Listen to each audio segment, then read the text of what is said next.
Hello, everyone. I put together a very short lecture on attitudes and why do we even form attitudes. Okay, shouldn't take a lot, but definitely important material worth knowing. All right, you got to know something about attitudes. We've been talking about what they are. They help us to make decisions. We talk about the cognition, the behaviors, and the beliefs. But why do we even form them? Know this: attitudes are learned. Okay, they truly are learned. All right, they do not just come to us, we learn them from other people. And when it comes to advertising affecting our attitudes or helping us to develop attitudes, a lot of them are learned through classically conditioned advertising. If you remember classical conditioning, the premise behind classical conditioning is that you turn around and see someone else having a good time, so using a particular product. So we want to use that product and hopefully have a good time. We also turn around and are influenced by what we would refer to as operantly conditioned ads, where basically if you carry out an action, you get something good for your time and trouble. You want a new ride, all you got to do is this, and that's basically what it's all about. So uh, when it comes to forming attitudes, how do we go about that? Okay. Now, the degree to which we are committed to an attitude may change. And by that, I simply mean can we be influenced? Can we be persuaded? Can we change our mind?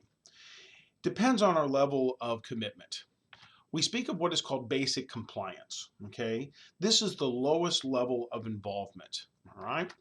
And here, basically, we agree with an attitude just to please others. All right. And the truth of the matter is, if we have just basic compliance, we're trying to agree with others, we can easily change it. We may easily change our attitudes when our behavior is not being watched. And think about that. How many times have you agreed with somebody on something and then when they're not around, you go do something different? All right. So it's the lowest level of involvement there, basic compliance. There's also what is called identification. Identification is sort of what I call middle involvement. And as far as this goes, we want to be like others. So what do? We identify with their attitudes. If they all like something, then we like it. If they don't like something, then we don't like it. Okay.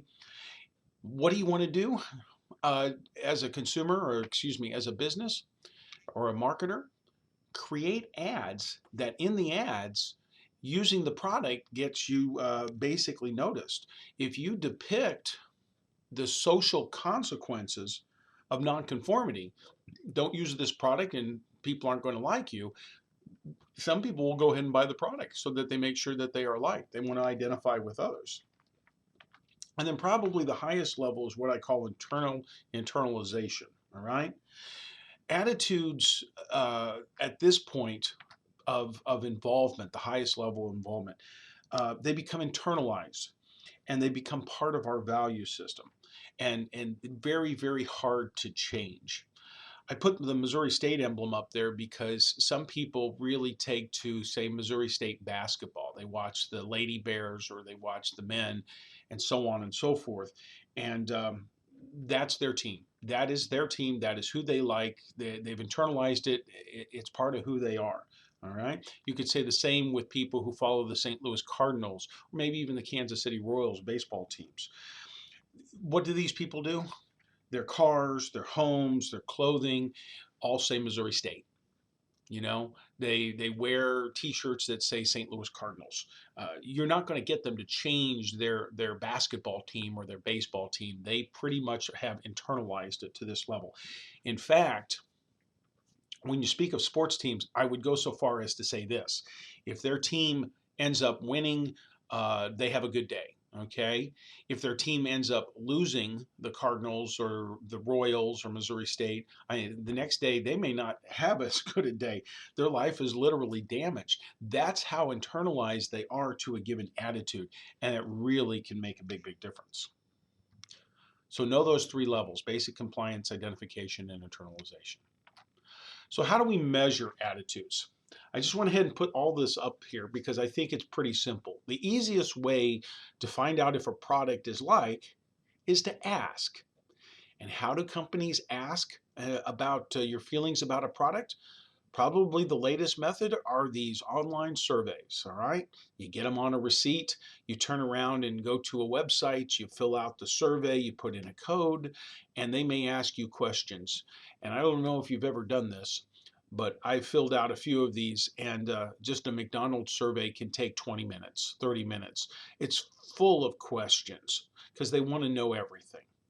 The big problem with some of the old surveys is that they were too vague. Okay, you can't ask a person how they feel. They may tell you fine. You need to get into the specific facets, the specific attributes. And that's what a lot of these online surveys do. What did you think of the texture? What did you think of the taste? What did you think of the look? What did you think of the cost? What did you think of how long it took to get the product, and so on and so forth? This is how companies do this. They measure these attitudes. Excuse me. And by gosh, it really does truly work. Okay. So different levels of attitudes, how strong they are, and how we tend to measure them. That's all I got. Good luck.